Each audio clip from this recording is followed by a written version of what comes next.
diante do Teu glorioso Espírito Santo, que é a nossa única esperança, Senhor.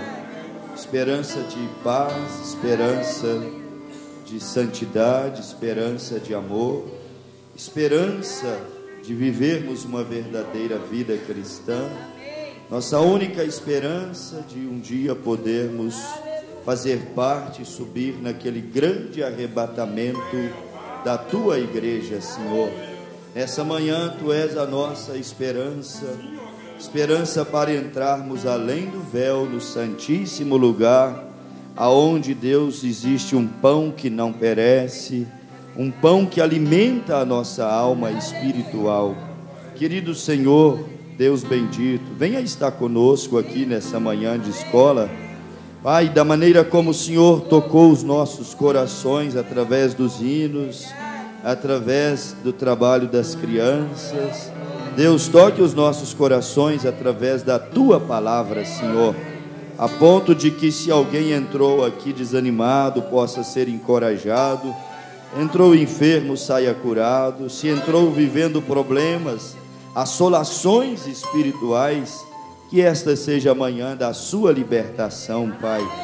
Deus, pelo ensino da Tua palavra, Senhor, venha vivificar aqui o Evangelho, venha vivificar aqui a Tua palavra em nossos corações.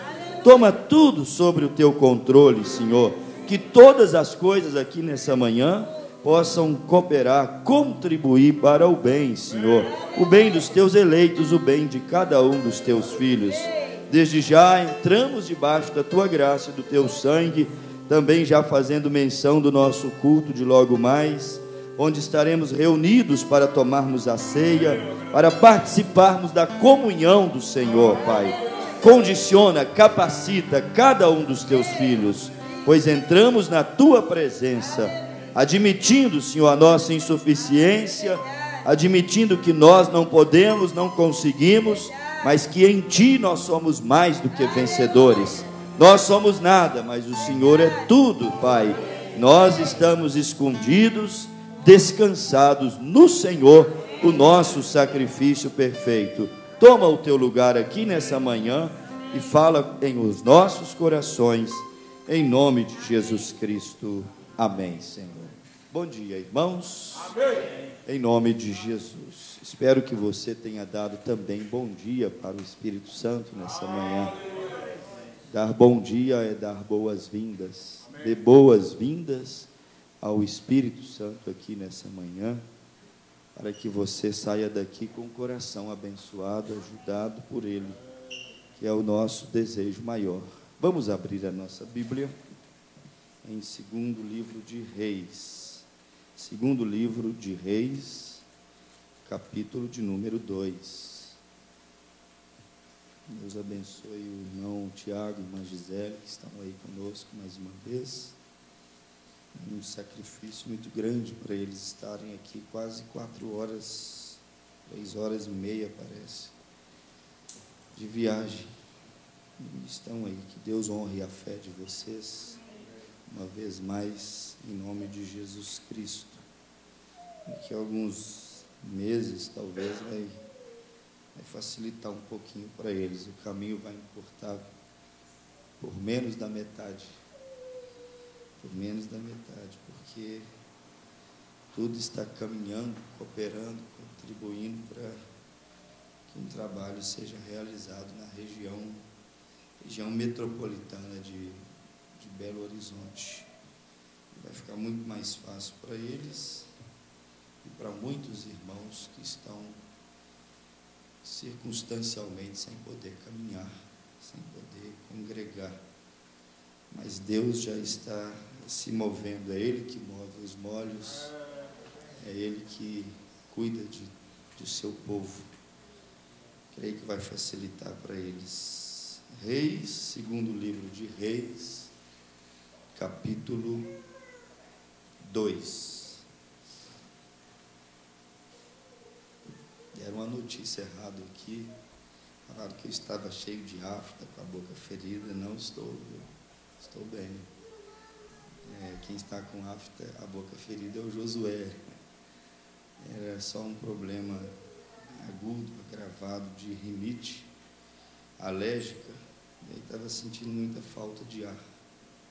Aí resolvi poupar um pouquinho, porque quando eu fico assim, desprende de um sacrifício grande às vezes para falar, para pregar, mas é só mesmo rinite, um resfriado que eu peguei, mas já estou bem, pela graça de Deus. Verso 1º, segundo livro de Reis, capítulo 2, diz assim: Sucedeu, pois, que, havendo o Senhor de elevar a Elias num redemoinho ao céu, Elias partiu com Eliseu de Gilgal, e disse Elias a Eliseu: Fica-te aqui, porque o Senhor me enviou a Betel. Porém Eliseu disse: Vive o Senhor e vive a tua alma, que te não deixarei. E assim foram a Betel. Então os filhos dos profetas que estavam em Betel saíram a Eliseu e lhe disseram: Sabes que o Senhor hoje tomará o teu senhor por de cima de tua cabeça? E ele disse: Também eu bem o sei, calai-vos. E Elias lhe disse: Eliseu, fica-te aqui, porque o Senhor me enviou a Jericó. Porém ele disse: Vive o Senhor e vive a tua alma, que te não deixarei. E assim vieram a Jericó. Então os filhos dos profetas que estavam em Jericó se chegaram a Eliseu e lhe disseram: Sabes que o Senhor hoje tomará o teu senhor por cima da tua cabeça? E ele disse: Também eu bem o sei, calai-vos. E Elias disse: Fica-te aqui, porque o Senhor me enviou ao Jordão. Mas ele disse: Vive o Senhor e vive a tua alma, que te não deixarei. E assim ambos foram juntos, e foram 50 homens dos filhos dos profetas, e de longe pararam defronte, e eles ambos pararam junto ao Jordão. Então Elias tomou a sua capa e a dobrou e feriu as águas, as quais se dividiram para as duas bandas e passaram ambos em seco. Sucedeu, pois, que, havendo eles passado, Elias disse a Eliseu: Pede-me o que queres que te faças, antes que seja tomado de ti. E disse Eliseu: Peço-te que haja porção dobrada do teu espírito sobre mim. E disse: Coisa dura pediste. Se me vires quando for tomado de ti, assim se te fará. Porém, se não, não se fará. E sucedeu que, indo eles andando e falando, eis que um carro de fogo, com cavalos de fogo, os separou um do outro. E Elias subiu ao céu num redemoinho. O que, vendo Eliseu, clamou: meu pai, carros de Israel e seus cavaleiros. E nunca mais o viu. E tomando das suas vestes, as rasgou em duas partes. Também levantou a capa de Elias, que lhe caíram, e voltou-se e parou à borda do Jordão, e tomou a capa de Elias, que lhe caíra, e feriu as águas, e disse: Onde está o Senhor, Deus de Elias? Então feriu as águas, e se dividiram elas para uma e outra banda, e Eliseu passou. Vendo-o, pois, os filhos dos profetas que estavam defronte em Jericó, disseram: O espírito de Elias repousou sobre Eliseu. E vieram-lhe ao encontro e se lhe prostraram diante dele em terra. Amém. Senhor Deus, querido Pai, é exatamente isto que nós também estamos querendo. Queremos a capa de Elias, queremos o espírito de Elias, queremos essa porção dobrada do espírito que esteve sobre o nosso Elias, sendo derramado sobre as nossas vidas. Pai, sabemos já que é uma coisa dura, como disse Elias, coisa dura pedistes, mas essa é a nossa missão, a nossa responsabilidade também hoje, Senhor, receber a mesma vida que esteve sobre o nosso mensageiro. Nos ajude aqui nessa manhã, através do ensinamento, do posicionamento aqui dentro das Escrituras, e derrama sobre os nossos corações o Espírito do seu Filho, que está sempre clamando, Abba, Pai, como Eliseu aqui clamou, meu Pai, cavalos de fogo. Derrama esse Espírito que nos faz clamar, derrama esse Espírito que nos faz ver os cavalos de fogo, que nos faz ver a possibilidade do sobrenatural, do translado, do nosso arrebatamento, Senhor. Isso é a coisa principal que nós precisamos. Todas as outras estão em segundo plano, mas essa é a nossa prioridade. Nos ajuda, Pai. Em o nome de Jesus Cristo, repouse sobre os nossos corações.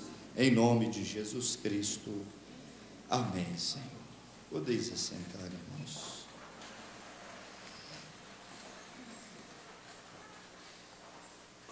Jeová Jireh, terceira parte.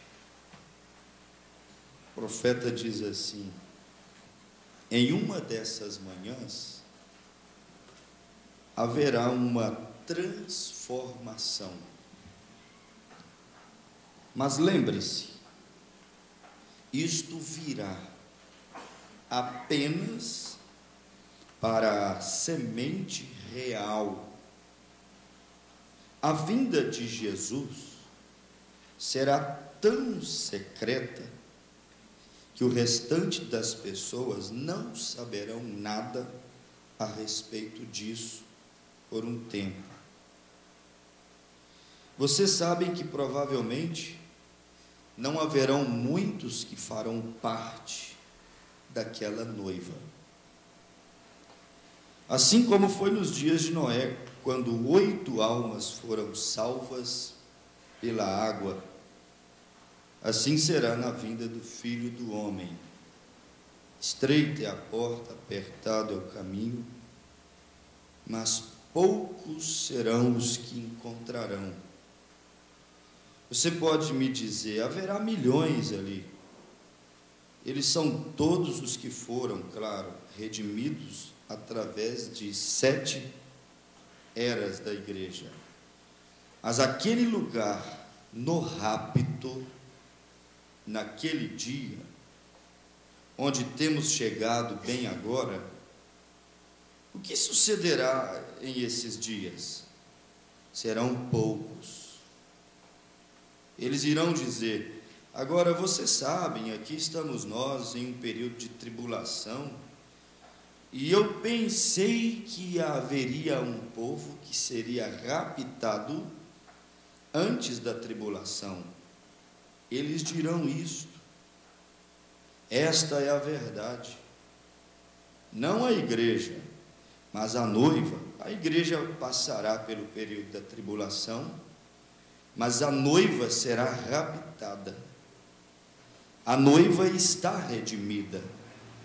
Ela não tem nada que precise para ser purificado na tribulação. Ela já é pura pelo sangue de Jesus Cristo.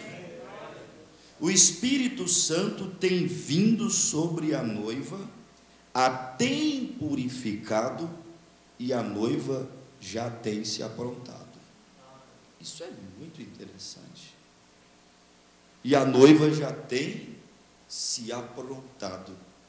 Isso é Apocalipse 19, versículo 7. João disse, regozijemo-nos e alegremo-nos e demo-lhe glórias, porque vindas são as bodas do Cordeiro, e a sua esposa já se aprontou. E aqui o profeta disse, o Espírito Santo tem vindo sobre ela, e a tem purificado, e ela tem sido preparada, purificada, de toda a imundície e sujeira do mundo. E ela crê naquela palavra, e ela se torna parte da palavra. Sem o Espírito Santo, não há nada que possa ser feito. Olha para vocês verem, sem o Espírito Santo, não há nada que possa ser feito. É que a noiva, ela sai de dentro da igreja, e ali aquilo é chamado de o remanescente da semente da mulher. A igreja é a mulher, mas o remanescente da mulher é a noiva que será raptada. Olha para vocês verem. O restante passam pela grande tribulação, e eles não saberão nada acerca disso.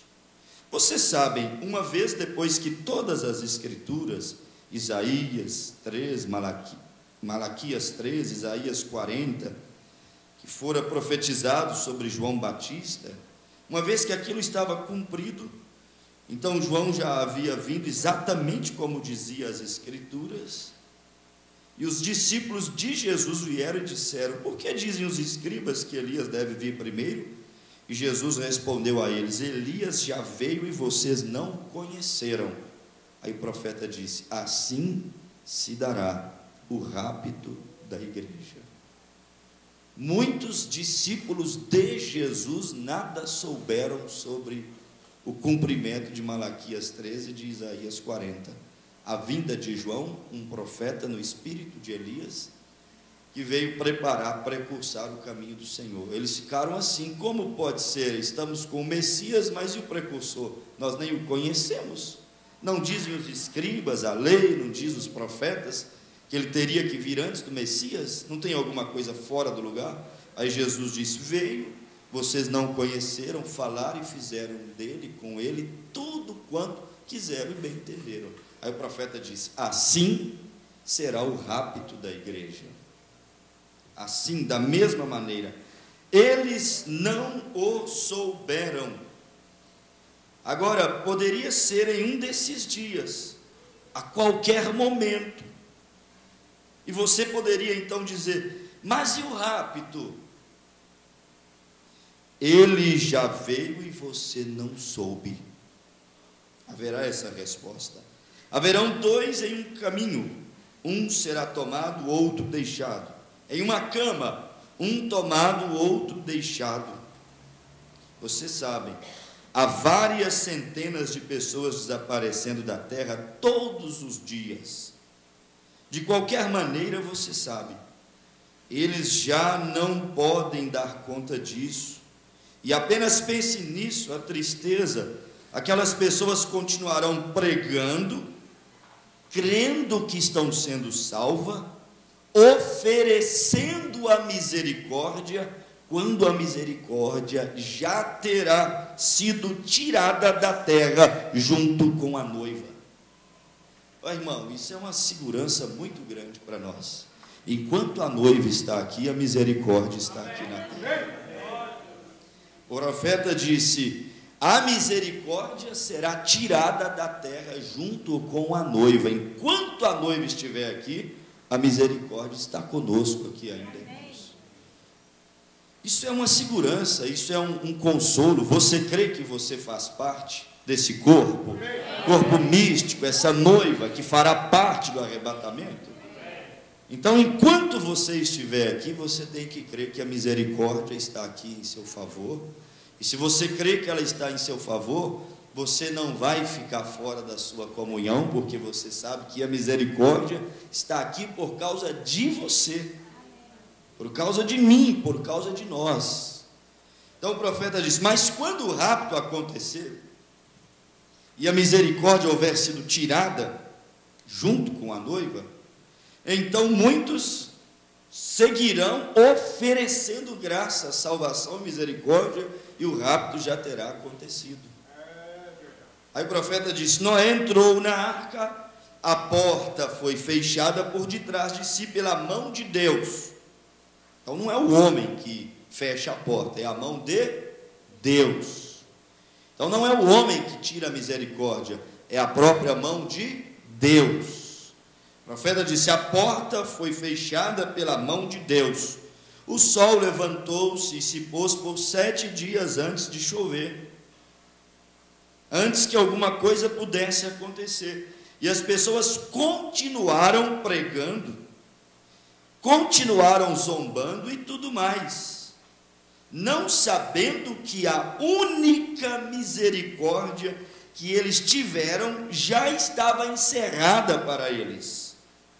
Pense, ministros ainda estarão educando pregadores, os enviando para os campos e coisas assim acontecendo, a igreja continuará se movendo adiante, mas completamente sem nenhuma misericórdia.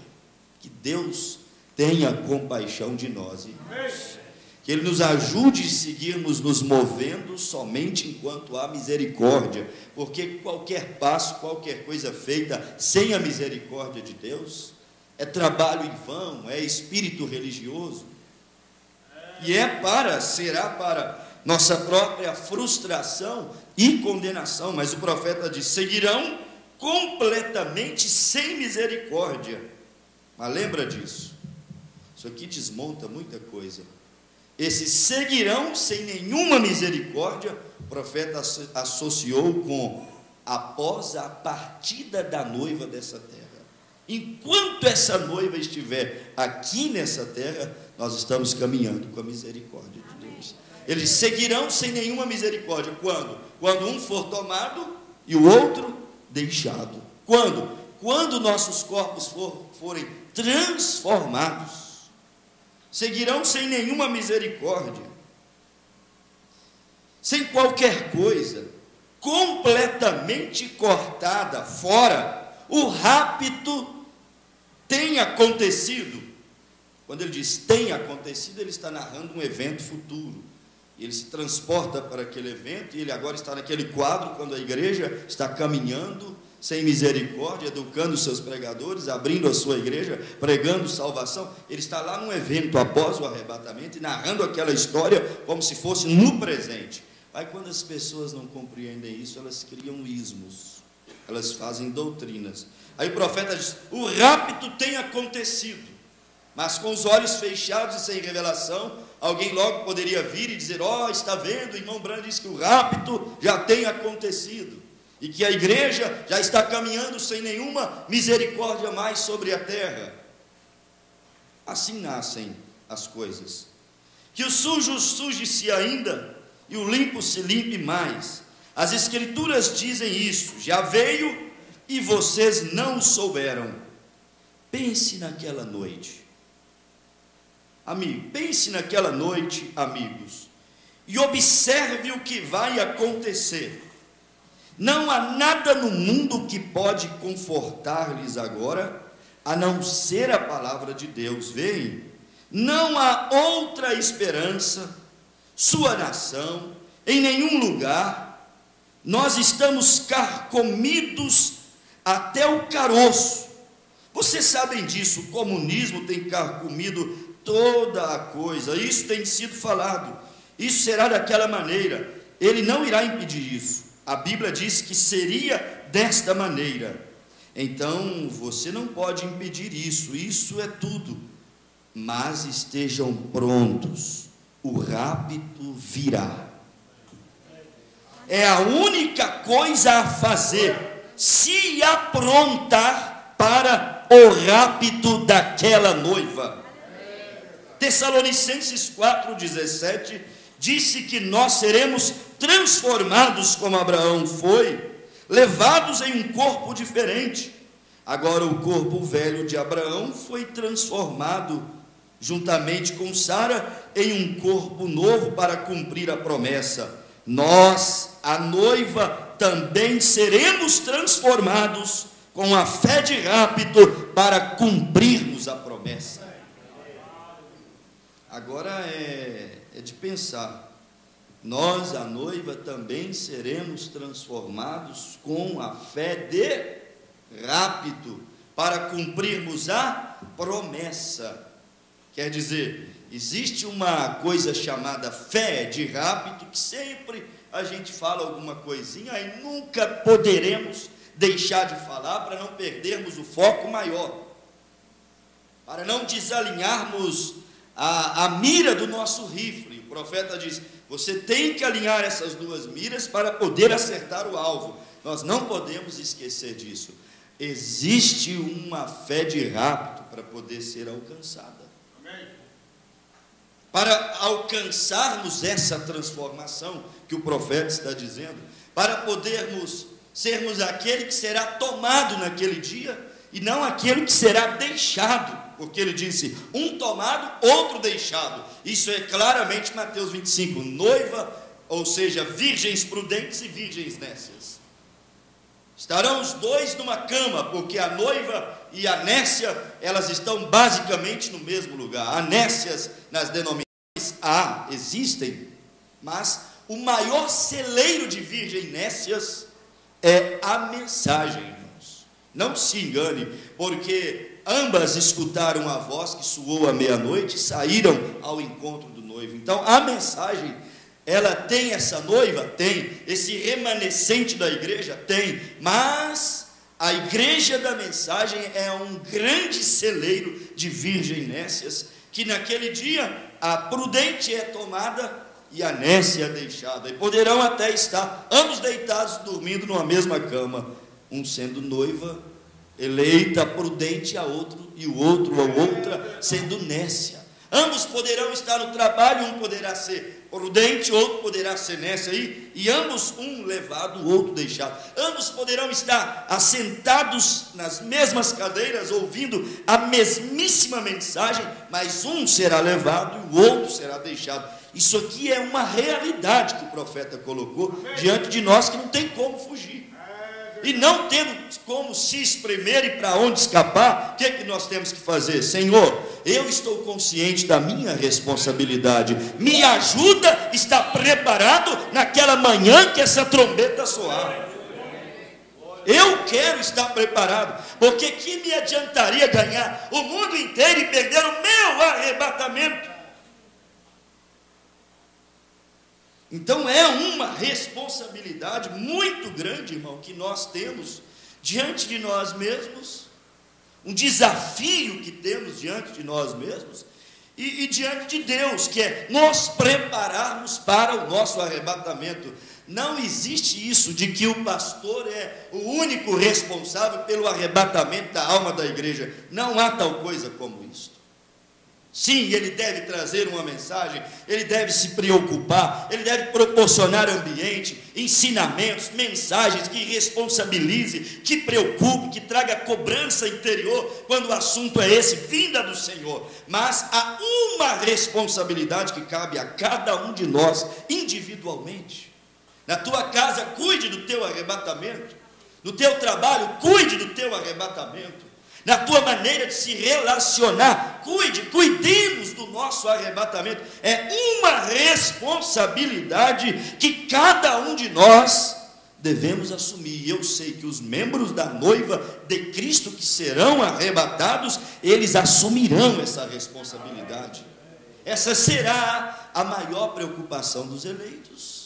Será o maior desejo do coração dos eleitos, arrebatamento. Ele pode até ansiar, ter sonhos e desejos, irmão, mas nada falará mais alto no coração de quem tem aquele mesmo material que o imã absolve, que o imã atrai, o grande imã, ele atrai quem tem o mesmo material e a mesma natureza. Nada vai falar tão alto no coração desse eleito, que tem esse mesmo magnetismo da palavra, do arrebatamento de Cristo, da transformação, do poder vivificador. Nada vai falar tão alto como isso. Muitas coisas poderão falar muito alto em nossos corações, mas se somos eleitos predestinados para arrebatamento, nada vai gritar mais alto do que o arrebatamento.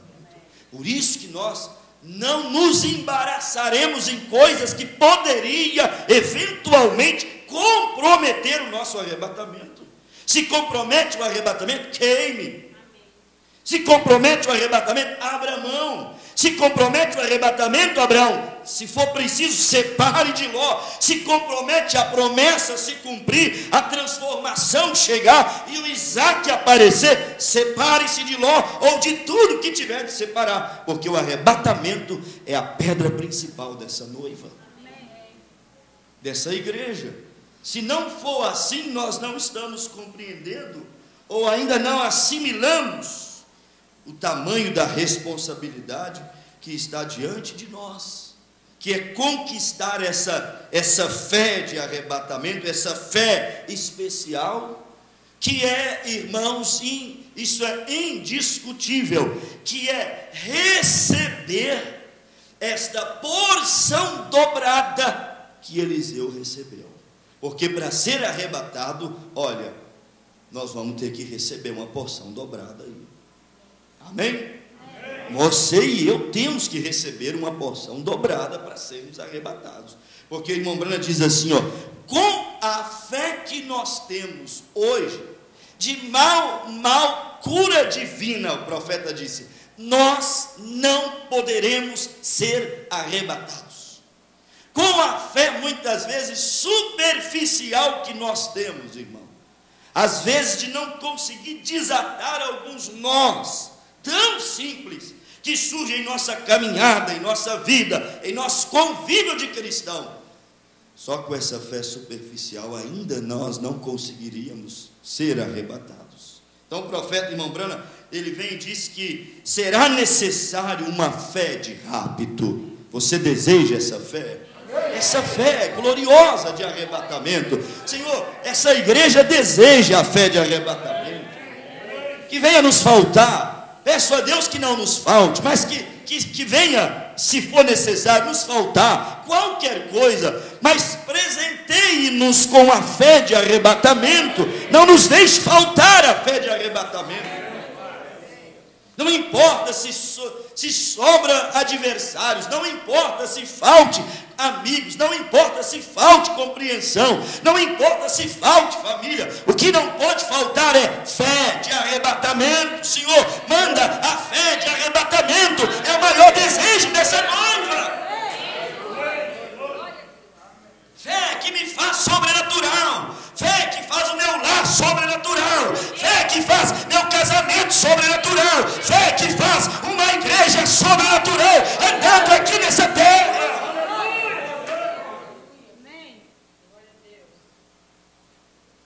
Uma fé de arrebatamento especial, uma porção dobrada, que o irmão Brana disse que nós precisamos de alcançar. Ele diz aqui no primeiro selo, que nós estudamos por tanto tempo aqui, mas recapitulando, ele disse assim, nós encontramos no estudo da Escritura, que o mensageiro para a era, ele sempre veio no final da era.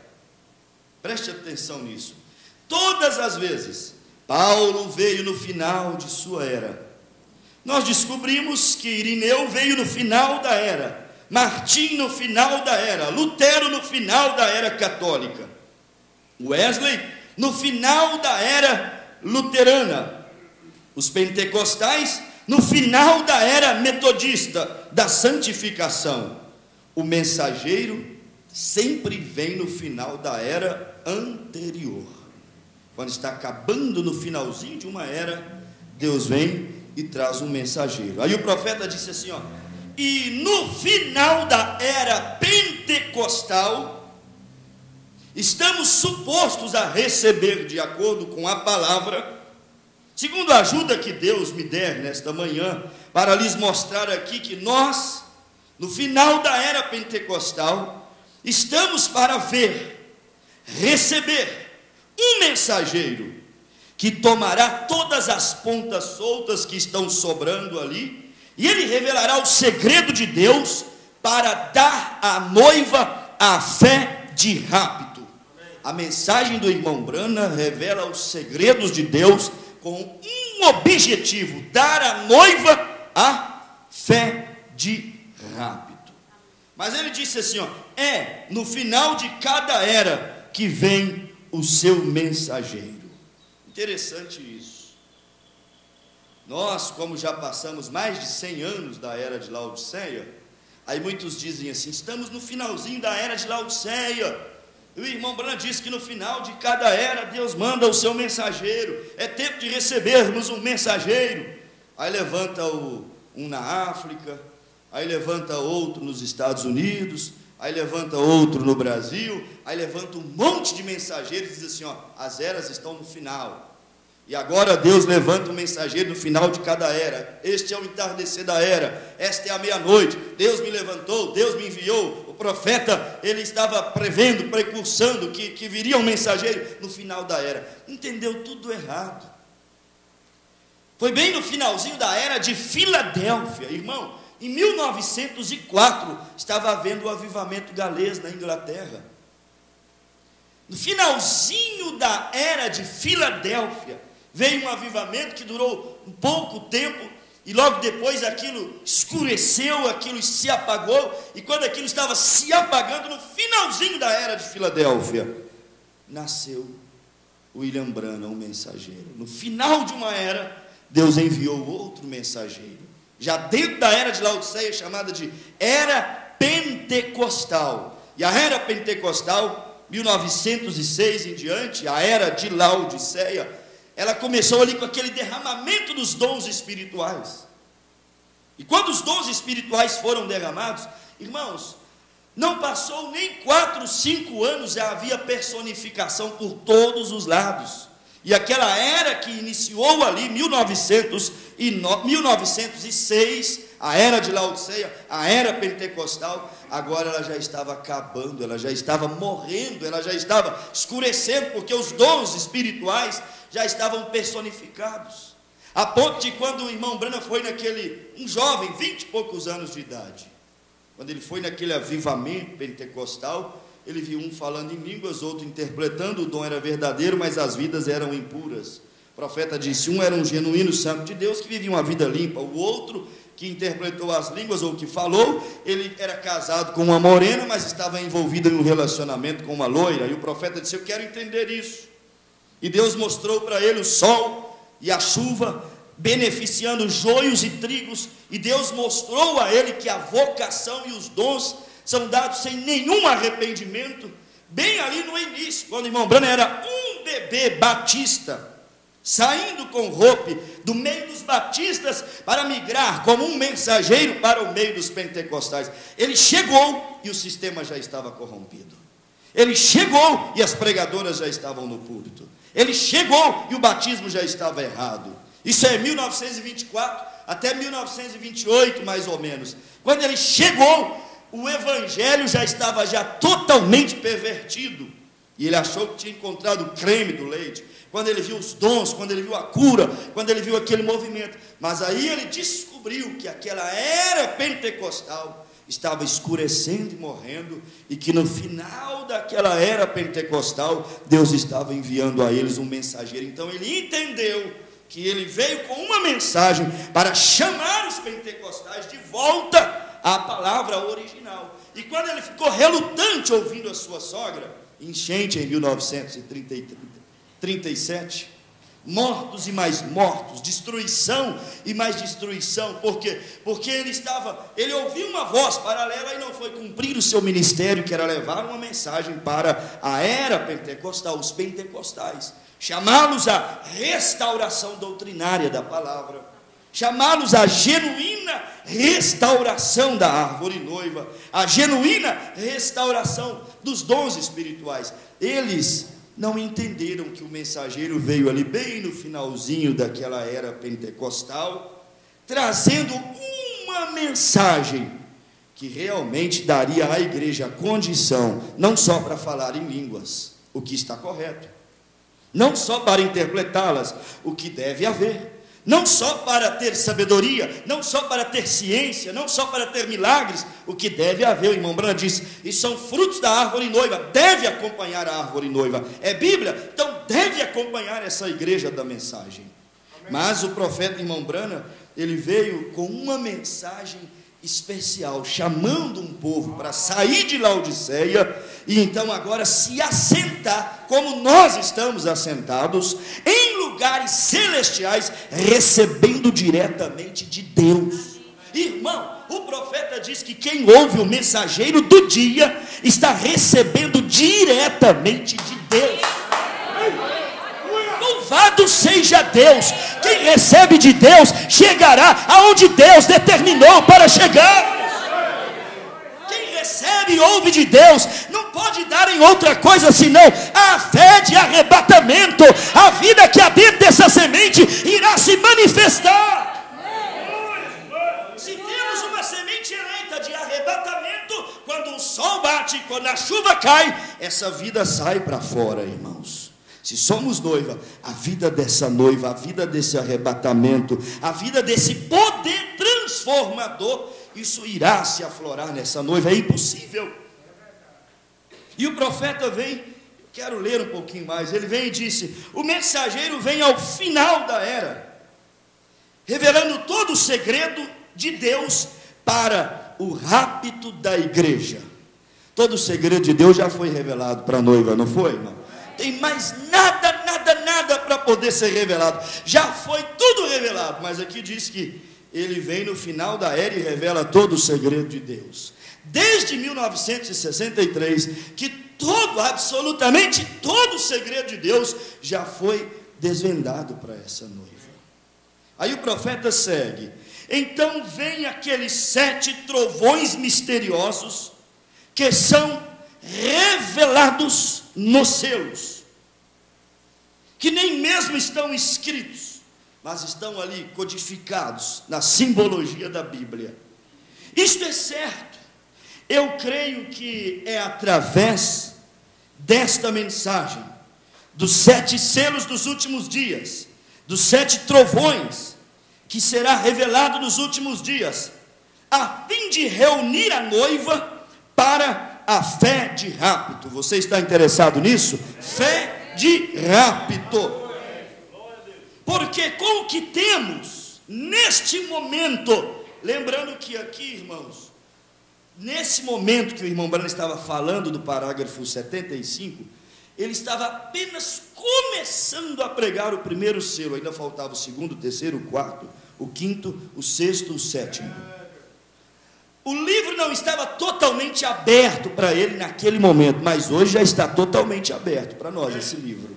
Então ele disse assim, com o que temos no momento, agora, nós não seríamos capazes de ter esta fé que nos levaria no rapto.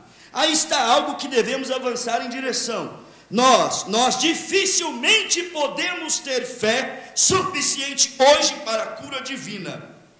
Nós temos que ter fé suficiente para sermos mudados no momento e sermos tirados dessa terra, e depois de algum tempo, o Senhor permitindo, nós descobriremos todas essas coisas, mas precisamos de fé para sermos tirados dessa terra. Precisamos de fé para sermos o quê? Tirados dessa terra. A Bíblia diz que a fé vem pelo... Então, se você não ouve sobre isso, você e eu nunca conseguiremos chegar a isso. Não, isso não é tão importante, não é tão importante. Isso é o mais importante para a igreja. Não, isso não tem tanta necessidade. É o mais necessário, é o mais urgente. É o que mais deveria nos fazer perder o nosso sono. É o que mais deveria nos preocupar. Mais deveria nos fazer desejar, alinhar, acertarmos a nossa vida, porque isso é a nossa única e última esperança nessa terra. Mas aqui ele vem e disse assim, nós temos que ter fé suficiente para sermos mudados. Oh Deus, me dá fé para isso, Senhor. Me dá fé para isso, porque às vezes nós somos humanos, e humanos não conseguem colocar, às vezes, a conta de luz na mão de Deus. Humanos que não conseguem pegar o aluguel ou a prestação. Humanos que não conseguem colocar uma enfermidadezinha na mão de Deus e dizer assim, eu não vou duvidar, eu vou descansar de Deus. Vou descansar em Deus. humanos que não conseguem descansar em Deus, para coisinhas naturais aqui nessa terra. Não temos uma fé, porque fé está baseada no descanso, para descansar em Deus, em coisas passageiras e corriqueiras. E aí, meu irmão, ele diz, precisamos de uma fé para nos tirar dessa terra. Deus, nos ajuda, Senhor, a alcançarmos essa fé, para nos tirarmos dessa terra. Mas, é como disse aqui o profeta em outras mensagens que tem anotado aqui. Ele disse, para isto, para recebermos esta promessa de sermos tirados, de fé transformadora, de fé de arrebatamento, o profeta disse, precisaremos receber como Eliseu a porção dobrada do Espírito Santo. Senhor, eu não quero uma porção só para ser um bom homem, um bom cidadão, um bom pai, um bom marido, um bom filho, um bom membro de igreja, um bom pagador, um bom comprador. Eu não quero apenas uma porção para poder viver uma vida moralmente alinhada, que o que muitos também têm. Eu quero uma porção, Senhor, que me translade. Não é que eu quero, é porque eu preciso. É porque é uma necessidade, é porque sem isso nós iremos perecer, é uma urgência, nós estamos obrigados a isso, porque isso tem sido revelado somente à noiva de Jesus Cristo e a mais ninguém. Se foi revelado a nós é porque é para nós e não para o mundo. Precisamos disso, dessa porção dobrada, que a Bíblia diz, irmão, que será derramada, uma porção dobrada.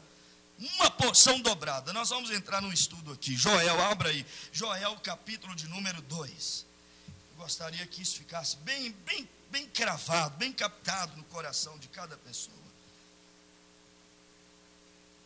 Joel, capítulo de número 2. Olha para vocês verem. Versículo de número 23. Joel 2, verso 23. Lembre-se disso. Há uma porção dobrada que está prometido sobre os eleitos e somente os eleitos e mais ninguém. Gente, sinta-se eleito.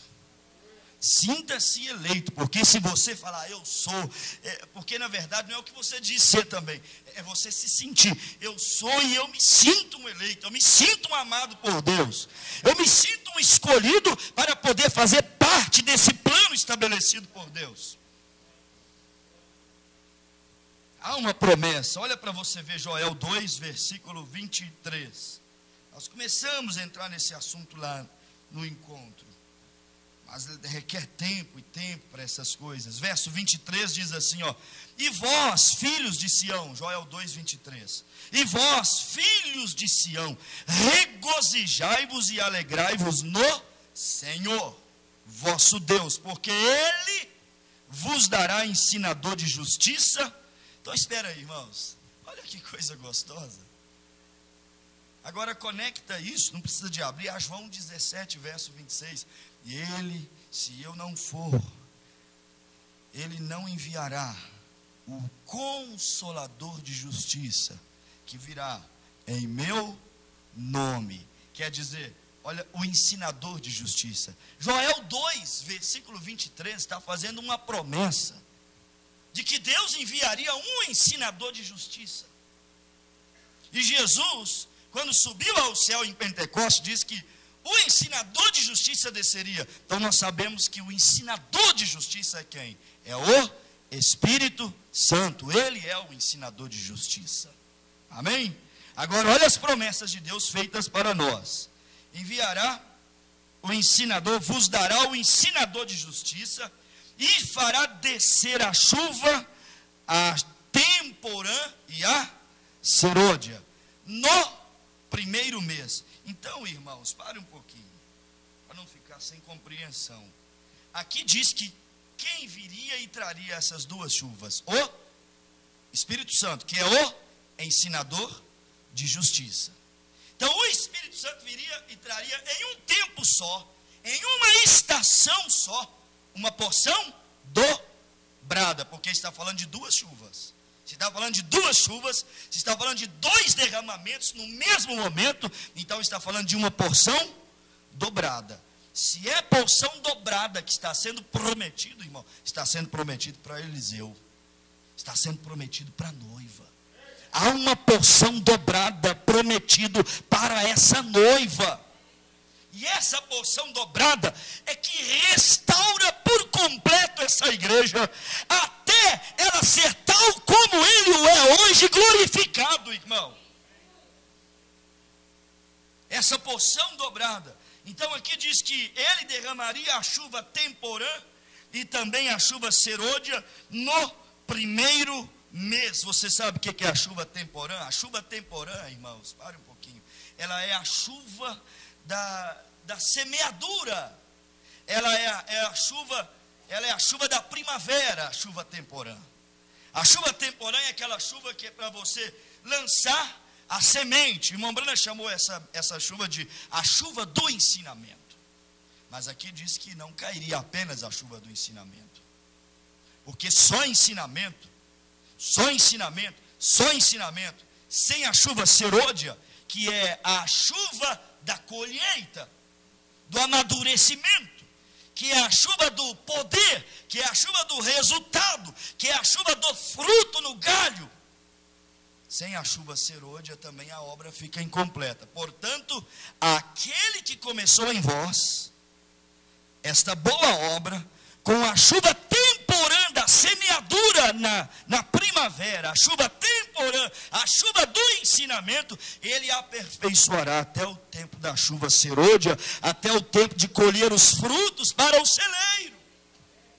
Nós estamos, irmão, exatamente nessa mensagem que traz essa porção dobrada, essas duas chuvas, para amadurecer essa noiva, para ela ser arrebatada e colhida no celeiro. Nos ajude, Senhor. Então aqui ele nos promete essas duas chuvas. E o irmão Brana, só um momento. O irmão Brana diz assim no parágrafo 45 das eras, resumo das eras. Esta era começou um pouco depois do século 20, falando da era de Laodiceia, falando desse primeiro mês, falando desse tempo quando ambas as chuvas viriam a ser derramadas. Sendo que haveria de ser a era em que a igreja verdadeira voltaria a ser a noiva como era no dia de Pentecostes. Sabemos que de fato tem que haver um regresso do poder dinâmico. Captem, irmãos, não percam nada. Os crentes sentiram isto em seus espíritos e começaram a clamar a Deus para que Ele lhes desse um novo derramamento, como houve no primeiro século. O que parecia ser a resposta veio quando muitos começaram a falar em línguas, manifestar dons do Espírito. Então foi crido que isso era o que por tanto tempo se havia esperado, a restauração. Não foi isso. Aquilo que aconteceu na Rua Azusa, os dons pentecostais nessa era, eles quando viram aquele movimento disseram assim: oh maravilha, Joel 2:28, a igreja foi restaurada, o que ficou da largata e o gafanhoto comeu, o que ficou do gafanhoto e o oruga comeu, o que ficou da oruga e o pulgão comeu, agora foi restaurado. Eles pensaram que aquele derramamento de 1909 era o derramamento do cumprimento de Joel 2:28, era a restauração da árvore noiva. O profeta diz assim: ó, não foi aquilo. Porque a chuva tardia, ele está falando agora disso que acabamos de ler, a chuva tardia, que é chamada da chuva do poder, a chuva da dinâmica, a chuva da colheita, a chuva seródia. A chuva tardia só pode vir depois da chuva temporã. Então quer dizer, os dons pentecostais caíram, não caíram? Ali no início do século. Só que o William Branham era só um bebê. William Branham ainda não havia saído com o Espírito Santo, trazendo a chuva da semeadura, a chuva temporã, a chuva do ensinamento. Quer dizer, a chuva do ensinamento teria que vir antes do derramamento dos dons pentecostais dessa era. Por isso que o irmão Branham diz, aquilo não é chuva temporã da primavera, do ensinamento. O diabo introduz em uma igreja e aquilo fica parecendo o poder de Deus. O diabo entra no meio de um povo, irmão Branham está dizendo, e ninguém se dá conta que o diabo está ali dentro. Por quê? Porque eles foram direto à serôdia, ao poder, ao derramamento, aos dons, à glória, a todo o movimento supostamente do Espírito. E é realmente do Espírito, mas é dons e vocações dados sem arrependimentos. Então o profeta disse, quando a chuva temporã, o ensinamento não vem à frente, então quando eles começam a viver o poder, a seródia, a dinâmica, o diabo entra no meio deles e as personificações começam. Irmão, o diabo é muito mais inteligente do que pensamos. Ele se infiltra, se disfarça com muito mais facilidade que podemos imaginar. Então eles não se deram conta disso, porque a chuva temporã ainda não havia vindo e o mensageiro não havia sido enviado. O que salva a noiva de ser enganada é receber essa chuva do ensinamento que o mensageiro trouxe para a noiva. Quando você recebe a chuva do ensinamento, é difícil o diabo te enganar. Muito difícil. Por isso que Mateus 24 diz que, se possível for, enganaria até os escolhidos. Mas não é possível. Por quê? Porque os escolhidos recebem primeiro a chuva temporã, a chuva do ensinamento. E aí você pode até não ter domínio, controle de tudo aquilo, mas quando a coisa não bate, há um incômodozinho, você fica assim, eu não sei o que é, mas não fecha, não desce, não fecha, não desce, não fecha. Por quê? Porque você tem o ensinamento, você tem o ensinador de justiça, você tem a chuva temporã que veio para que você não fosse enganado pela seródia, pelos poderes personificados do mundo.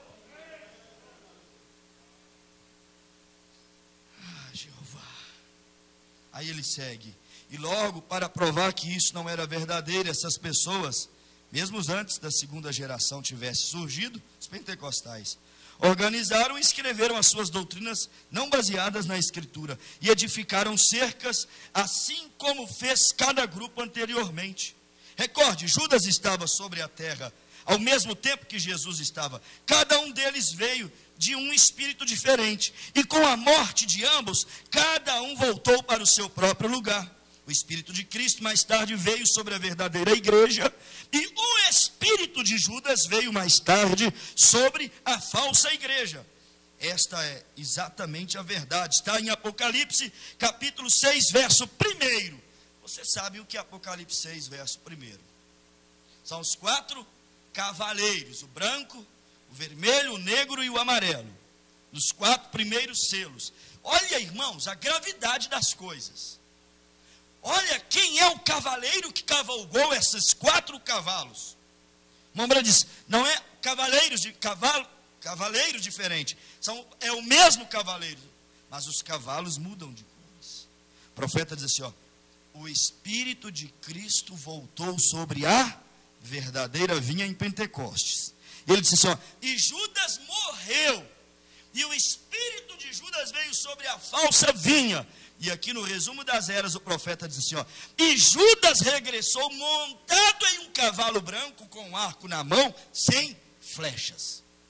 E ele saiu cavalgando para poder conquistar a igreja. E depois o mesmo Judas, que tinha a bolsa, disse o profeta, que estava montado no cavalo branco, ele montou primeiro no cavalo branco, porque realmente ele era limpo, porque realmente ele tinha aparência de piedade, porque realmente ninguém desconfiaria de Judas, desconfiaríamos de todos, Judas seria o último o qual nós desconfiaríamos dele. E ele veio e montou no cavalo branco, e saiu enganando o corpo na sepultura, mas o Espírito havia ungido outro homem para cavalgar. E irmão Branham disse, era o Papa do dia, e Judas estava ali ungindo a falsa vinha, que depois ele mudou para o cavaleiro do cavalo vermelho e derramou sangue.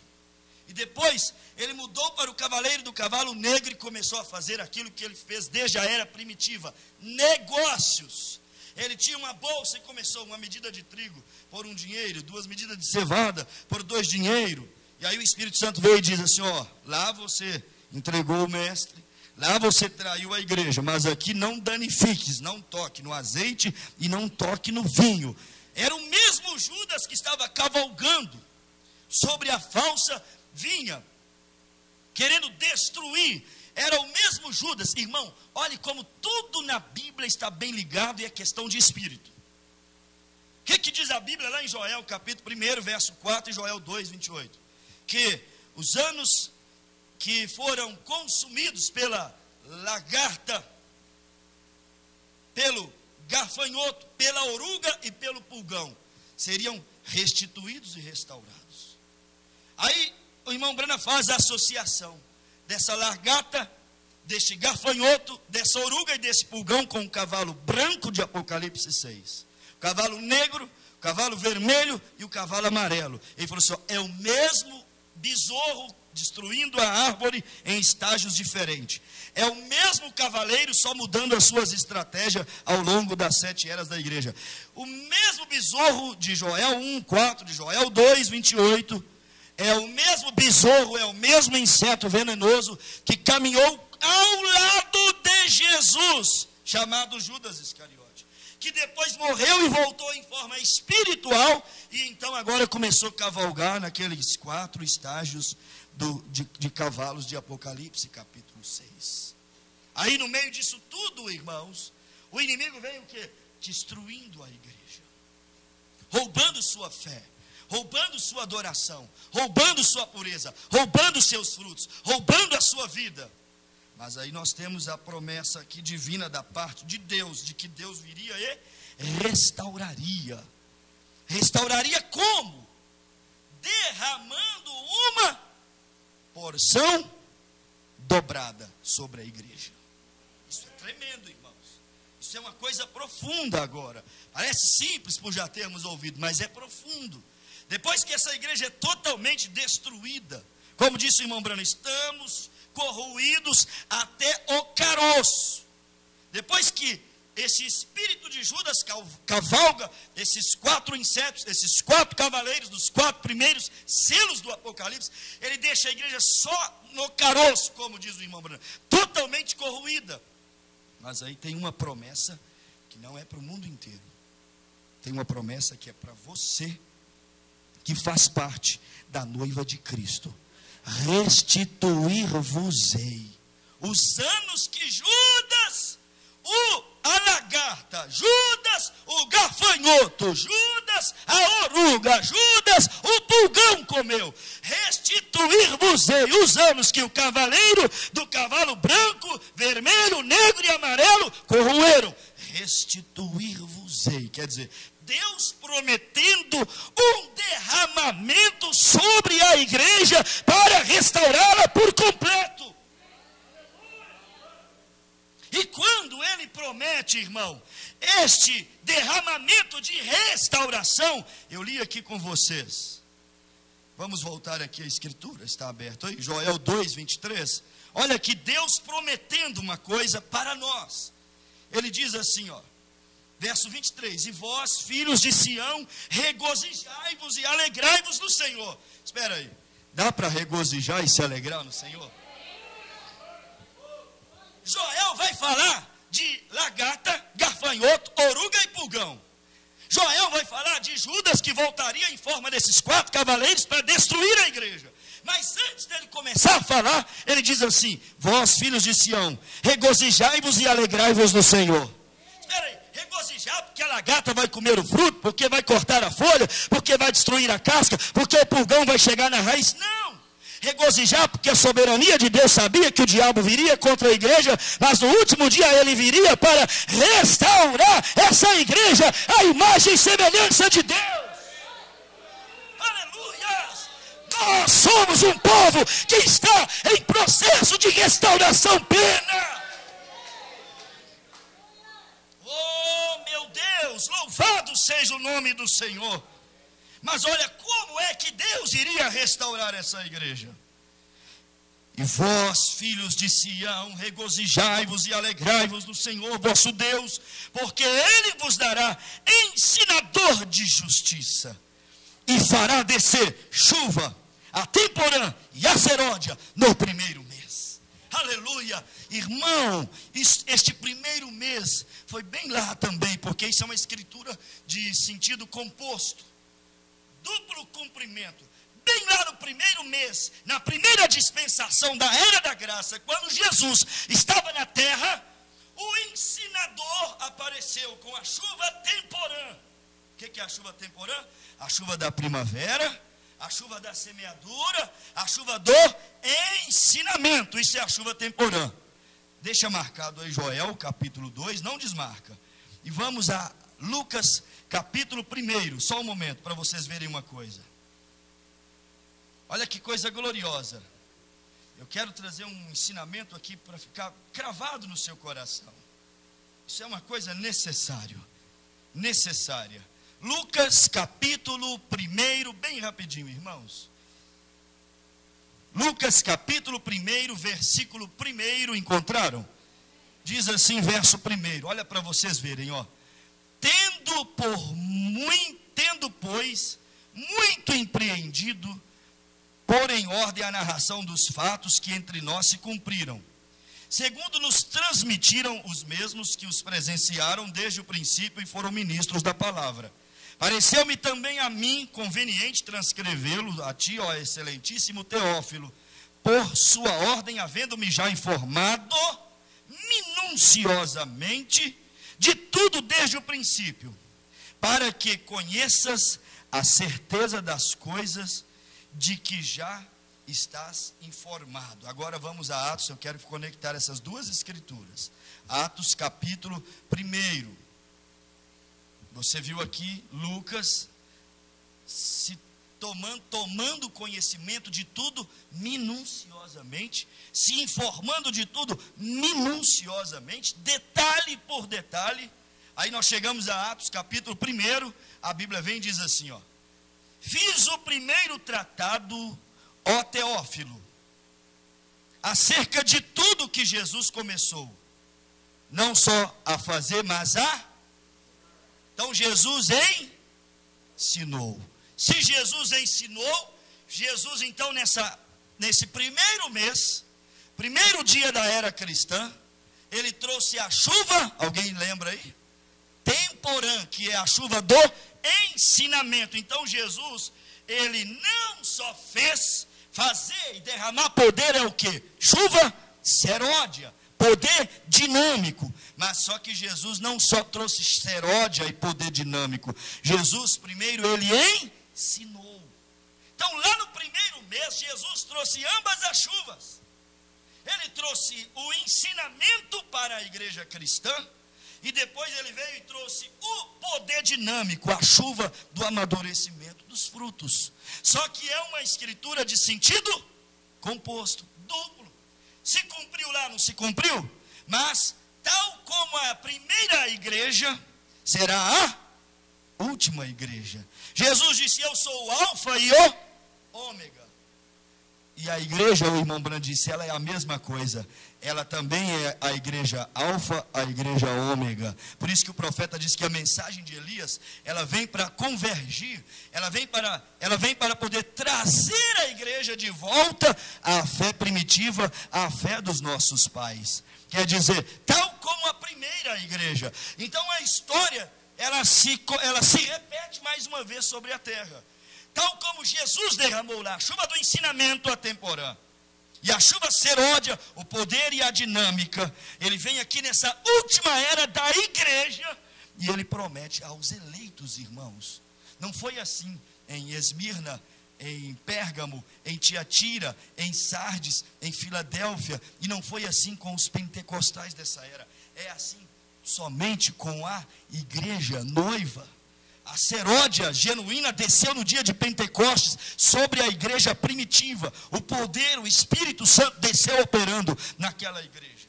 Os ensinamentos foram abertos para os eleitos. Lembra dos discípulos chegando para Jesus e dizendo assim, mestre, por que a eles o Senhor fala por parábola? E a nós o Senhor fala o quê? Abertamente. Jesus tinha um ensino muito aberto para os seus discípulos. Muito transparente para os seus discípulos. Muito claro para os seus discípulos. Então ele trouxe a temporã para os seus eleitos, e ele trouxe a seródia também para os seus eleitos. E aí ele vai e promete que nos últimos dias ele faria isso de novo para um povo que está na terra. Por isso que temos que nos valorizar, irmãos. temos que valorizar essa mensagem, temos que valorizar essa Bíblia, temos que valorizar cada culto. Nós fazemos parte de uma história sobrenatural da Bíblia que está se repetindo nessa terra. Isso é demais, meu Deus. Isso é glorioso. Se o irmão Brana vem só com chuva seródia, cura divina e revelação do segredo dos corações, poderíamos colocar um ponto de interrogação. Mas ele não se autocomissionava apenas por causa dos dons, mas até o que o anjo falava ele conferia com a palavra, porque ele estava bem ancorado também no ensinamento. Oh Espírito Santo, derrama ensinamento e derrama dinâmica, derrama a temporã e derrama a seródia. Tua noiva aceita a porção dobrada sendo derramada. Para Eliseu é porção dobrada. Ei, você crê que você é Eliseu? Você crê nisto? A noiva, o que sucede Elias, o que fica no lugar de Elias, o que leva adiante a mensagem de Elias. A noiva que será a voz de Elias na última hora final. É isto, irmãos. E aí, para Eliseu, é porção dobrada. Eliseu não recebe só a temporã, o ensinamento didático. Eu amo ensinamento. Mas quando começa a ficar didático demais, para Eliseu não é só o didático, o ensinamento. Para Eliseu é o didático, o ensinamento, mas no mesmo mês, na mesma mensagem, no mesmo culto, no mesmo momento que o ensinamento vem, a seródia vem, confirmando a chuva temporã, o ensino da palavra. Aleluias, louvado seja Deus. É isto aqui, Jesus, o que é que ele fez? Ele fez. Fazer é poder dinâmico.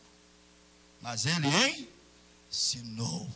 Tanto que a Bíblia diz que os fariseus ficaram maravilhados da sua doutrina. E muitos diziam assim: de onde lhe vem tamanha sabedoria? Pois estudou ele aqui com os nossos mestres. Tem algum histórico dele aqui em nossas escolas e faculdades? De onde vem essa sabedoria desse homem? Carpinteiro, iletrado, filho de José e Maria, para poder ensinar. Era a chuva temporã que ele estava trazendo no mesmo mês, trazendo o ensinamento. Ele ensinava, daqui a pouco ele abria os olhos dos cegos. Ele ensinava, daqui a pouco ele ressuscitava os mortos. Ele ensinava, ele purificava os leprosos. Ele ensinava, ele transformava a água em vinho. Eram as duas chuvas caminhando com o mestre. É isso que nós na mensagem estamos precisando. A nossa mecânica está bem, a nossa temporã, ensinamento está bem, mas nós precisamos de ser tal como o mestre, ter a chuva temporã, mas ter a seródia, ter o ensinamento, mas ter o fruto do Espírito manifestado nessa noiva. Oh, glória a Deus, louvado seja Deus. Isso está prometido para nós. Cumpriu-se no dia de Pentecostes, cumpriu. A seródia e a temporã é a ordem. A seródia quer dizer o ensino, a chuva da primavera, da semeadura, temporã. E a seródia, a chuva da colheita, do amadurecimento. Cumpriu-se no dia de Pentecostes? Amém? Cumpriu. Mas, ao longo de 7 eras, a árvore foi o quê? Comida pelos besouros e pelos 4 cavaleiros. E Deus prometeu que ele a restauraria novamente. Mas ele a restauraria derramando sobre a igreja ambas as chuvas. Olha aqui, vamos continuar em Joel 2. Não deixa desmarcar as escrituras que depois demora para encontrar.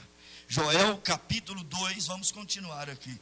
Versículo de número 23, vou recapitular novamente. Olha para você ver. Falando do nosso dia e do nosso tempo também. E vós, filhos de Sião, regozijai-vos e alegrai-vos no Senhor. Tem alguém feliz aí? Dá para regozijar com essa mensagem, com esse ensino, com esse pão vivo que desceu do céu? regozijai-vos e alegrai-vos no Senhor vosso Deus, porque Ele vos dará ensinador de justiça, e fará descer a chuva da primavera, ou seja, a chuva da semeadura, a chuva temporã, e a chuva serôdia, que é a do poder, que é a da colheita. No primeiro mês, desceu lá. E as eiras se encherão de trigo. Aleluias. E os lagares transbordarão de mosto e de óleo. Quando Deus é promessa, mandasse a chuva temporã e serôdia, Deus iria trazer trigo em abundância. Trigo é pão, trigo é palavra, trigo é alimento de eleito, de pomba. Ele também faria os lagares o quê? Transbordar de mosto, de vinho. O que é vinho? Quando Deus mandasse o ensino, a temporã, a serôdia, a colheita, então os lagares se encheriam de mosto. Mosto é vinho. O que é vinho? Lembra da revelação dos selos? Vinho é estímulo, alegria. Quando essas chuvas caem junto, a igreja não fica acabrunhada. Ela é uma igreja feliz, que adora, que glorifica a Deus em espírito e em verdade. Oh, glória! Quando essas chuvas caíssem juntas, também ia haver óleo em abundância. Eu vejo isso tudo aqui lá em Atos capítulo 1. Quando desceu a chuva do ensino, e quando desceu a chuva do poder, essa igreja ficou cheia de trigo, palavra. Pedro, iletrado, falava diante de doutores. Paulo se levantou no meio de reis, de doutores, de escribas e de sábios. E aqueles homens se tornaram, eles chegaram a dizer: como podem eles estar falando outros idiomas? Quando são homens indoutos, iletrados. A Bíblia diz que quando eles começaram a falar em línguas, as nações falaram: como pode ser isso? Conhecemos eles, são todos analfabetos, custa falar o nosso idioma local aqui, como eles podem estar falando de maneira tão polida, com tanta eloquência, com tanta oratória, com tanta habilidade, que nos surpreende, a ponto de atrair 3.000 convertidos. Como que pode? Eles ficaram assustados. Por quê? Porque ali havia caído sobre eles a chuva temporã, o ensino, e a chuva serôdia, o poder. E quando a chuva serôdia caiu sobre eles, abriram-se as janelas, abriram-se as portas, saltaram, gritaram, cantaram, se alegraram.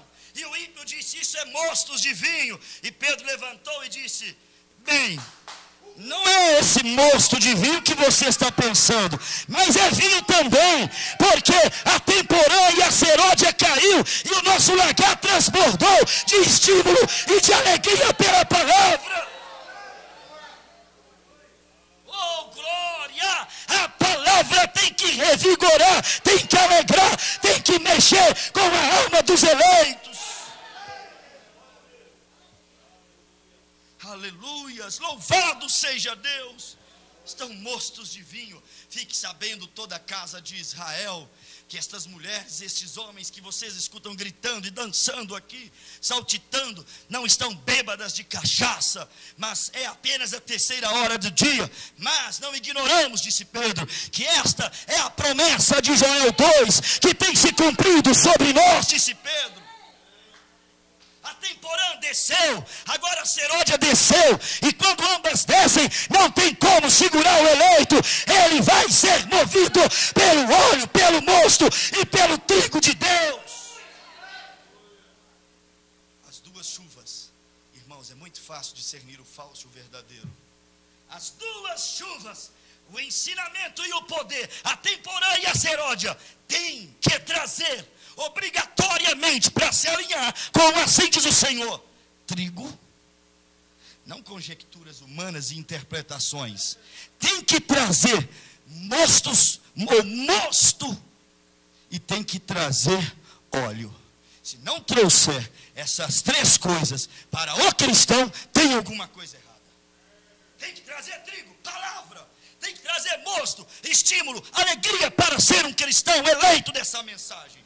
E tem que trazer óleo, que é aquilo que não te deixa se misturar e viver uma vida suja no pecado. Mas extraordinária, tremenda, e estão em pedaços? Não, não tem como. Me dizem que é a restauração, e que é a chuva, e que é a grande e poderosa revelação da última hora. Deixa isso para lá, eu não gosto de pregar essas coisas. Mas tem que trazer isso aqui, tem que alinhar essas coisas. E quando essas ambas chuvas caem, o que diz o versículo 25 aí de Joel?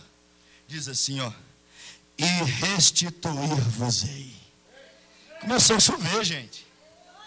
Começou a chover. Essa mensagem veio trazendo para nós, primeiro, aquela chuva temporã, o ensino.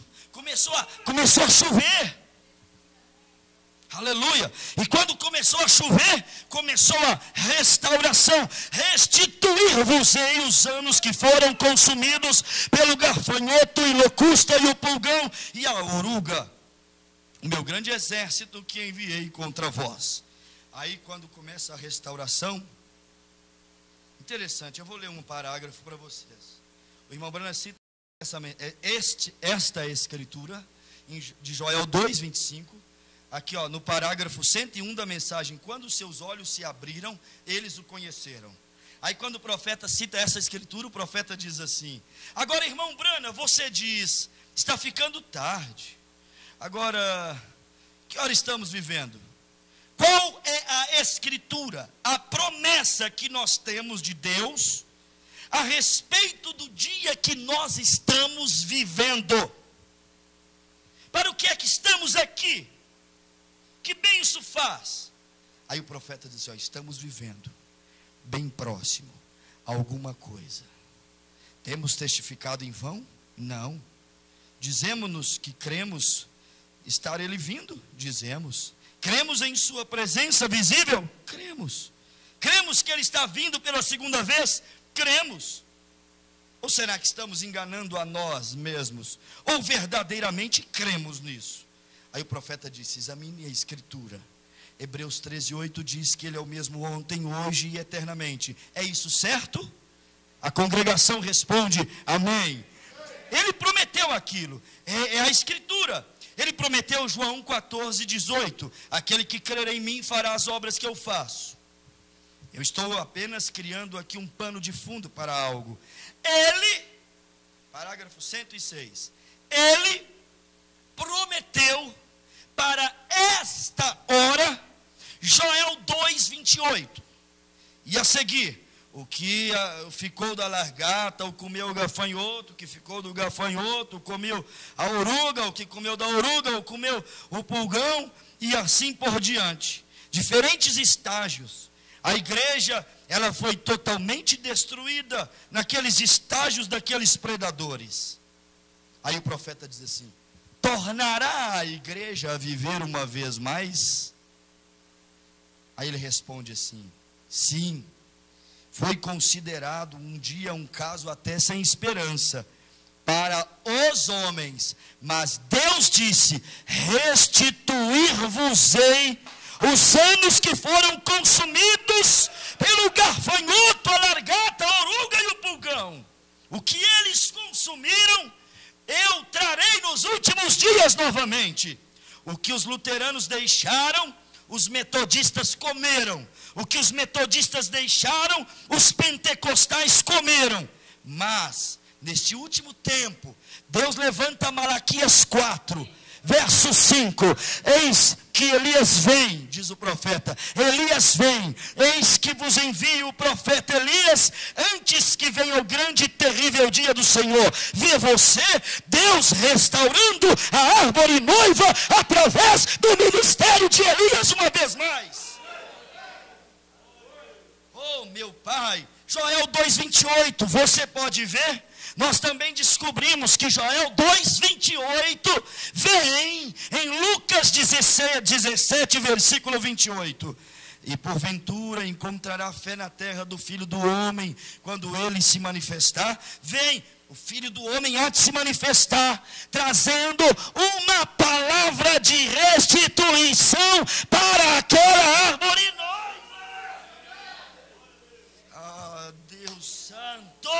É isso que é porção dobrada. É Deus mandando ambas as chuvas por um ministério de um profeta para restaurar essa noiva para o arrebatamento. Porção dobrada. Não consegui entrar ainda nisso, mas podemos continuar depois. Porção dobrada. E você acha que é fácil receber também porção dobrada? Não é muito fácil. Por isso que eu li lá, só uma conexão. Dura coisa, pedistes. Que queres que eu te faça, Eliseu? O que ele respondeu? Vamos dizer mais forte? Porção dobrada do teu espírito. O que Elias respondeu? Dura coisa pedistes. Não é tão fácil receber essa porção dobrada, essa chuva temporã, ensinamento, essa chuva serôdia, essa chuva do poder e dos frutos. Não é tão fácil. Sabe por quê? Porque requer separação, requer abandono, requer queimar carro de boi, junta de boi e queimar aquilo tudo e cozer para os servos. Requer vigilância, porque Eliseu não podia tirar os olhos de Elias, porque senão perderia sua porção dobrada. Irmão, se nós tirarmos os olhos do nosso Elias, da nossa mensagem, nós perderemos a nossa porção dobrada. Eliseu tinha que estar sempre olhando para Elias. Vou a Gilgal, vou também. Eu vou a Jericó, vou também. Eu vou ao Jordão, irei também. Eu vou atravessar, atravessarei também. O tempo inteiro Eliseu não podia se distrair, porque senão ele não iria receber porção dobrada. Está vendo? Requer-se porção dobrada para ter o que Elias tinha, poder para ser transladado. Requer-se porção dobrada para ter fé de arrebatamento. Mas nós não podemos tirar a nossa atenção em momento algum dessa mensagem, porque se desvirtuarmos a atenção, pequenos momentos de distração pode custar caríssimo. Caríssimo. Um momento de distração no trânsito pode custar mortes ou tetraplégicos, paralíticos. Momentos de distração pode custar, muitas vezes, quedas terríveis como Sansão. Momentos de distração pode custar sofrimento, gemido e lágrimas e dores. E espinhos como Davi teve que colher na sua casa, porque se distraiu por um momento. Eliseu não podia se distrair, porque senão perderia a porção dobrada. Pastor, isso é uma afirmação do Senhor? Não, da Bíblia. Elias disse: coisa dura me pedistes, mas se todavia tu me veres, quando eu subir, então você vai receber isso que você pediu. Quer dizer, a missão de Eliseu não era nada fácil, era ficar o tempo inteiro em Elias. Irmãos, ele tinha que ver Elias subindo. E quando Elias ia dormir? Eu fico pensando Elias deitado e Eliseu lá. Elias dormindo e Eliseu lá. Talvez Elias ia no refeitório e Eliseu lá.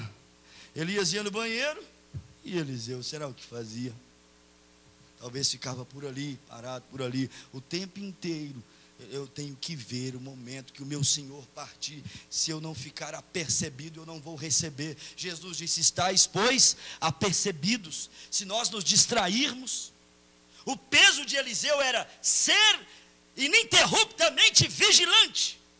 O peso dessa noiva, a responsabilidade dessa noiva é não se distrair, ser vigilante, para não perder a sua porção dobrada, ou não deixar de receber a sua porção dobrada, que é a plena restauração, trazendo essa fé de arrebatamento para essa noiva. Como eu disse lá na reunião, no encontro, porque restauração não é só batismo, roupa, cabelo, e profeta e ceia, mas a restauração plena é dar a nós aquilo que aquela igreja primitiva tinha, aquela intimidade e comunhão que ela havia antes com Deus. A nossa restauração não para aqui nas coisas naturais, mas o ápice da nossa restauração é receber os nossos corpos novos, irmãos. O último inimigo a ser vencido é a morte. Este é o nosso foco. Eu quero batismo, eu quero ceia, eu quero roupa, eu quero igreja, eu quero adoração restaurada, eu quero a palavra, eu quero a mecânica toda alinhada, escrituristicamente, sem defeitos, sem falhas, sem brechas, para que a coisa possa funcionar perfeitamente. Mas eu estou visando uma restauração mais profunda. Aquela restauração que me leva a ter a estatura de um varão perfeito. Aquela restauração que me leva a receber a pedra de coroa. Aquela restauração que me leva a aplicar o sinal na minha vida. Que me leva a estar posicionado, ou seja, com o meu ticket picotado na plataforma do embarque, para que quando o trem do arrebatamento, a nave do arrebatamento passar, eu possa dizer: aqui está o meu ticket picotado, eu quero entrar, porque eu apliquei o sinal e picotei esse ticket. Eu tenho uma garantia, uma poltrona nessa nave, para subir para outra dimensão. É restauração plena da palavra. O que não é muito fácil. Por quê? Porque tem que estar focado. E essa é a era em que é fácil você perder o foco. Porque há luzes, há atrativos, há flores, há caminhos bonitos. Há uma inovação gigantesca de doutrinas. Há ofertas e mais ofertas. Há mãos e mais mãos luminosas, brilhando no escuro, te chamando. É muito fácil você perder o foco. Mas o eleito está como Eliseu. Aonde Elias vai, você vai. Aonde Elias pisa, você pisa. O que Elias diz, você diz: amém, amém, eu sei, eu creio, eu creio, eu creio. Eliseu, sabes tu que o teu Senhor Elias vai descer a Gilgal, e que hoje ele será tomado da terra? Eliseu dizia assim: ó, calai-vos, eu tenho ciência de que o meu Senhor há de subir hoje, por isso que eu estou o tempo inteiro vigiando. Não tenta me distrair com alguma atenção ou com alguma conversa paralela. Eu não posso tirar os olhos dele, eu tenho que estar bem focado. Eliseu, sabes tu que Elias vai descer a Jericó, e que hoje o Senhor irá tirar o teu Senhor? Ele diz: calai-vos, eu sei. E Elias diz: fique por aqui. Eliseu disse: não. Aonde tu fores eu irei, aonde tu pisares eu pisarei, aonde tu pousares eu pousarei. Eu não me afastarei de ti, meus olhos estão fitados em ti. Tu és, tua palavra é, tua promessa é a única garantia que eu receberei a tua capa, a mesma vida, a mesma unção que esteve sobre ti. Oh Deus, manda sobre nós aquela vida que esteve em Cristo ali no primeiro mês. Oh Deus, manda sobre nós aquela vida que esteve sobre o nosso profeta aqui nessa era, nessa dispensação. Manda sobre essa noiva a mesma vida, o mesmo poder, o mesmo ensinamento. Oh irmãos, isso não é sensacionalismo, mas diante desse poder eu creio que tudo pode acontecer. Você crê nisso? A Temporã trouxe o ensino, mas a Seródia vem de mãos dadas com o ensino para abençoar essa noiva eleita. Tenha fé em Deus, em nome de Jesus Cristo. Oh, glória a Deus. Aleluias. Oh, Pai, aleluia. Você crê que a chuva Seródia está acompanhando a chuva Temporã? Você crê que a chuva da dinâmica, da explosão, você crê que a chuva que manifesta a veracidade da mecânica acompanha? Você crê que isso está aqui agora? Eu creio. Eu creio, por quê? Porque o ensinador de justiça, o Espírito Santo, entrou dentro daquele vasozinho ali, aquele camponês.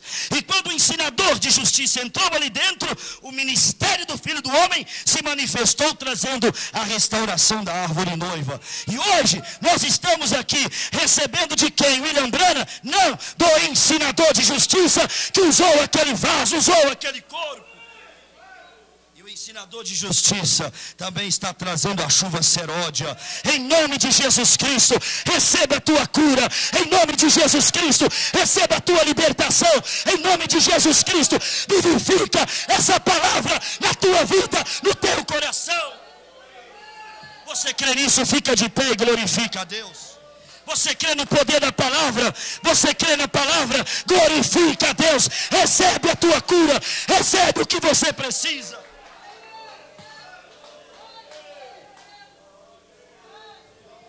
É para quem crer agora. É para quem crer agora. É para quem crê. A chuva do ensino da primavera veio. Agora a chuva seródia. Ambas caem no mesmo tempo. Para te curar. Para responder às tuas orações. Para materializar o mosto. Para materializar o óleo. Para materializar o trigo sobre a tua vida.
Glorifiquemos o nosso Deus, rendemos-lhe glória, regozijai-vos e alegrai-vos, porque o Senhor vos dará ensinador de justiça, que derramará sobre vós a chuva temporal, o ensino, e a chuva seródia, o poder, a resposta, a manifestação da palavra. Creia em Deus com todo o teu coração. Creia no poder da palavra. Creia no poder dessa mensagem.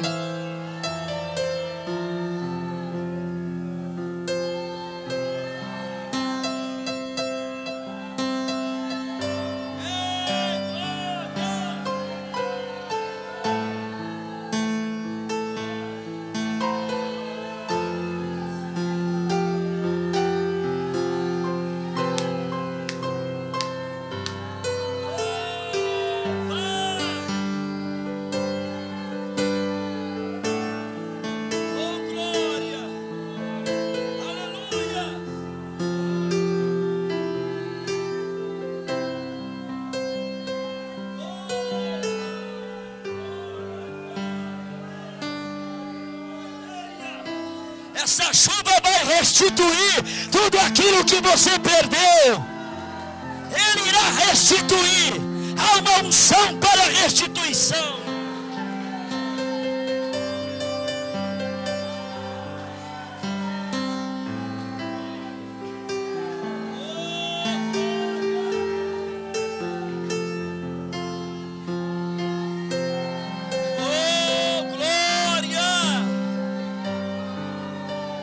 glorifiquemos ao nosso Deus.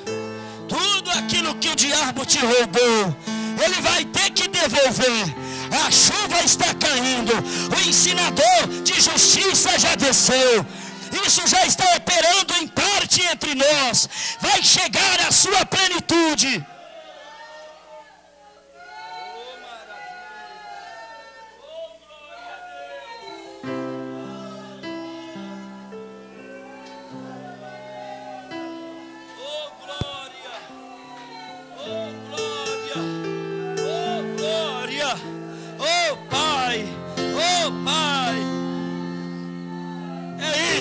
Tem que ter ensino, tem que ter fervor, tem que ter ensino, tem que ter graça, tem que ter ensino, tem que ter cura, tem que ter ensino, mas tem que ter restauração, renovação espiritual.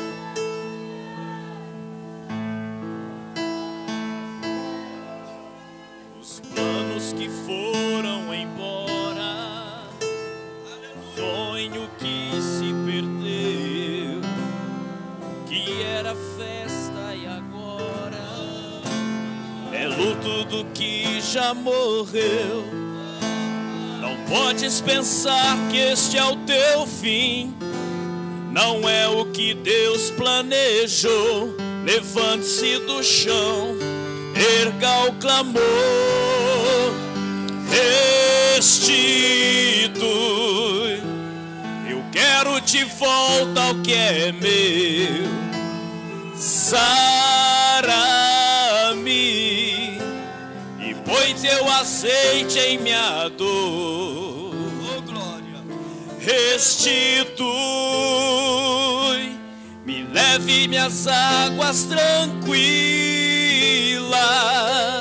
Sara-me e refrigera minha alma. Restitui os planos que foram embora, os planos que foram embora, sonhos que se perdeu, o que era festa e agora é luto do que já morreu. Não podes pensar que este é o teu fim, não é o que Deus planejou. Levante-se do chão, erga o clamor, restitui. Creia nisso. Eu quero de volta o que é meu. Sara-me, põe teu azeite em minha dor. Restitui, leve as minhas águas tranquilas. Sara-me e refrigera minha alma. Restitui os planos que foram embora, os sonhos que se perdeu, o que era festa e agora é luto do que já morreu. Não podes pensar que este é o teu fim, não é o que Deus planejou. Levante-se do chão, erga o clamor, restitui, oh, aleluia, ao que é meu. Sara-me e põe teu azeite em minha dor. Restitui, leva-me as águas tranquilas. Sara-me e refrigera minha alma. Restitui o tempo que roubado foi, não poderá nos comparar. Aquilo que o Senhor, parado ao que clamar, creia por porque o poder do Senhor pode ressuscitar. Restitui, eu quero de volta o que é meu. Sara-me, põe teu azeite em minha dor. Restitui, leva-me às águas tranquilas. Sara-me e refrigera minha alma. Restitui. Aleluia. Oh Pai, recebe a honra, recebe a glória, o louvor, a adoração, a gratidão, Senhor. Teu povo te aplaude, teu povo te glorifica, teu povo te exalta. Pai, o teu povo te ama, Senhor. Recebe a adoração do teu povo, Pai, da tua noiva, da tua árvore noiva. Recebe a adoração, Pai, em o nome de Jesus Cristo. Recebe toda a honra, toda a glória, todo o louvor, toda a adoração, Pai. Que haja fruto no coração, Pai. Que haja resultado em nossas vidas. Ajuda-nos a levar bem sério, Senhor, essas coisas que ouvimos. Essa mensagem é a chuva, Pai, da semeadura, mas também é a chuva da colheita. Ela é o ensino que precisamos para ser arrebatados, e ela é o poder que nós precisamos para sermos transformados, para chegarmos àquela perfeição. Pai, fora essa mensagem e o que ela traz para nós, o trigo, o óleo, o vinho, não precisamos mais nada, Senhor. Ajuda-nos a focarmos nesse propósito que o Senhor nos escolheu para fazer parte dele, Senhor. Faça milagres aqui nessa igreja. Pai, o ano virou, Senhor, e eu comecei o ano dizendo que seria ano de milagres, de acontecimentos, de coisas e mais coisas na vida do teu povo.